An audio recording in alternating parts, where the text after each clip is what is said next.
It's 8:15 in the morning right now. I got out of bed at like 7:50. I don't know why I cannot get out of bed at 5 a.m., 6 a.m. even. John wakes up for work every morning. He has to. He goes to work at 5 a.m. I can't do it. I can't do it. Every time he's out of bed and he like comes to say bye to me, I wake up and say bye back. I just go back to sleep. But I really need to get out of bed. I think for me, I need a lot more sleep than I think. And my problem is like I'll go to sleep at 11 and think that'll give me enough time to wake up at 5 a.m. But in reality, I need to go to sleep at like 9 or 10 p.m. I really, really, really want to be a morning bird, but it's just so hard for me. So hard. I don't know how people do it. I woke up really bloated today.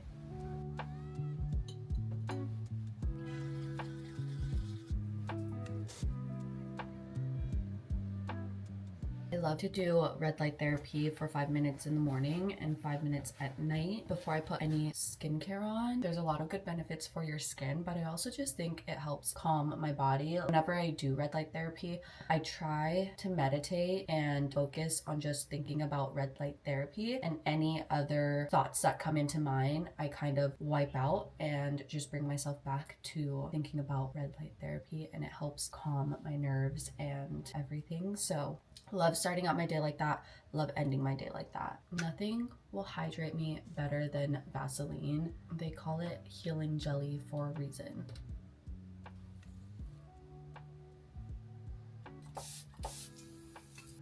Actually, I think I might just be out.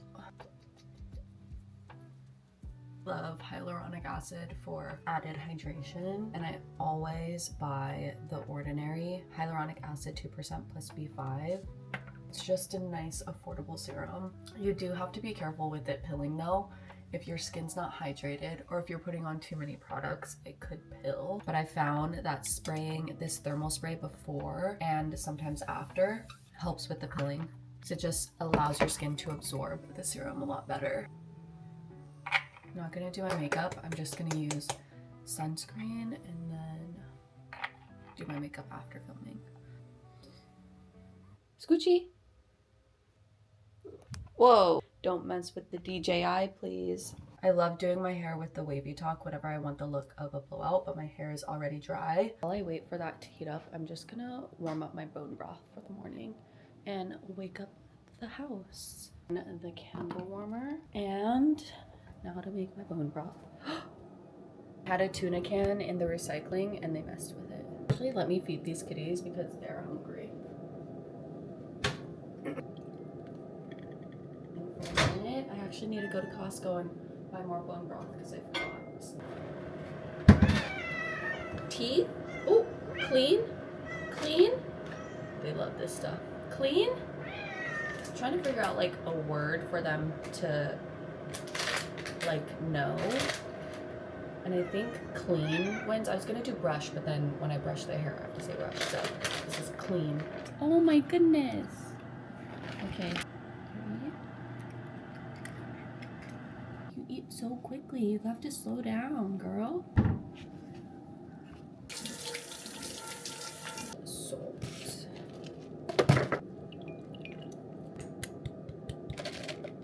And a sprinkle of flaky sea salt.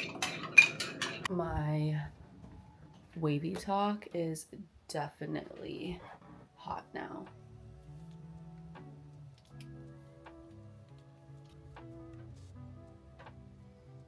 Look how good that came out. And this was only like $40, I think. But then for my bangs, just to add volume, I like to use my Dyson.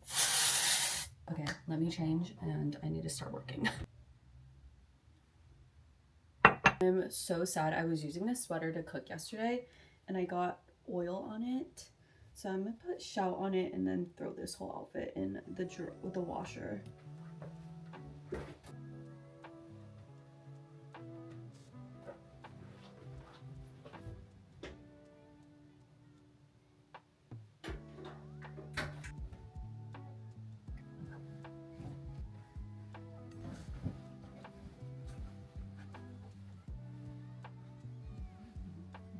You're so cute. I'm gonna wear my Oribe. Smells so good. It's like a nice, fresh, clean scent. If you love Oribe products, and how they smell. This is like the hair products in a bottle. Okay, I had to jump in a meeting, but back to making my smoothie. I put this in the freezer while I was in the meeting. I'm gonna do some reporting and then I'm gonna edit some of my content.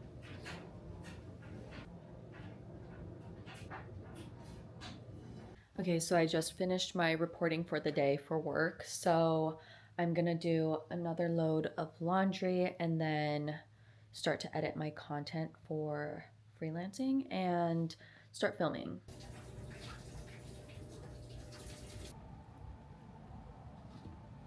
Scooped. It's so bad.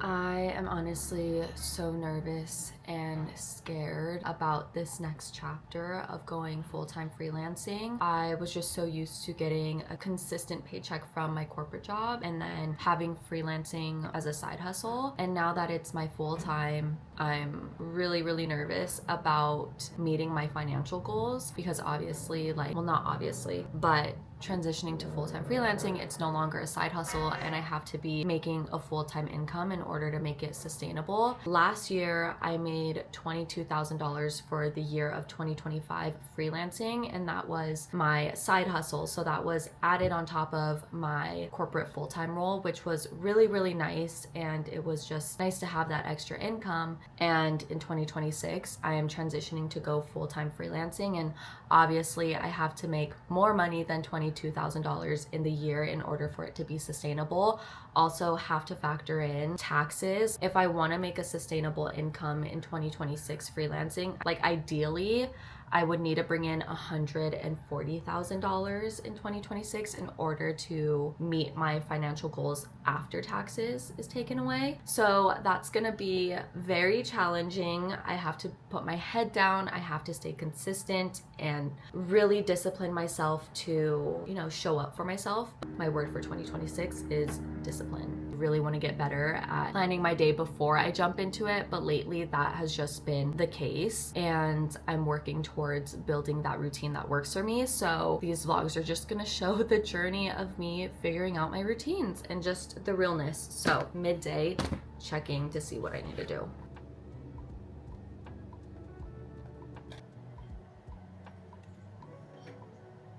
Also, this is my current setup.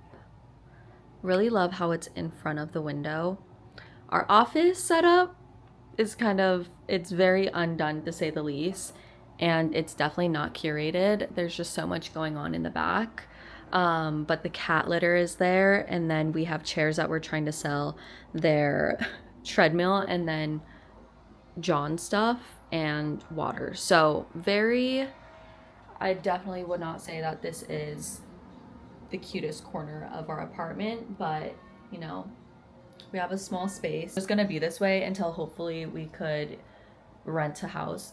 It's just gonna be this way until hopefully we could get a house that has 3 bedrooms so we both have our own offices, because I really do need my own office space for filming, for holding all of my products. Like, I have so many products. Like, this is my storage situation right now that I have for my work, my freelance work. Not everything is picture perfect, but that's okay. It goes to show how you could curate content. Okay, I'm gonna do the script for Orbe, and then I'm gonna schedule the post, and then I'm gonna edit my vlogs. My nails typically need to be neutral colors, so I've just been wearing the same nail polish for the past few months. But it's also been nice because it's like I always have my nails done. Kind of keeps me accountable for always having my nails nice and clean. I've been trying to heal them as well because I did gel nails 2 times in a row, and even just doing it only 2 times in a row ruined my nails. It made it so fragile and weak. And when I took it off, my nails were bending backwards.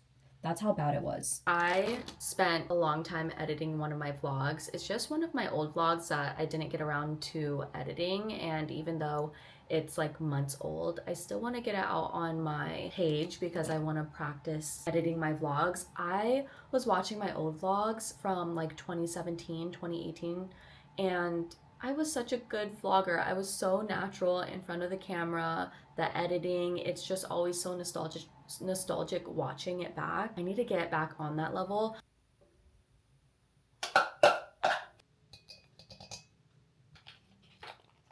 I've increased my weights at Pilates by 1 pound, but I've been doing the same 2 pounds for the past year, and I'm like, okay, I need to like up my weights.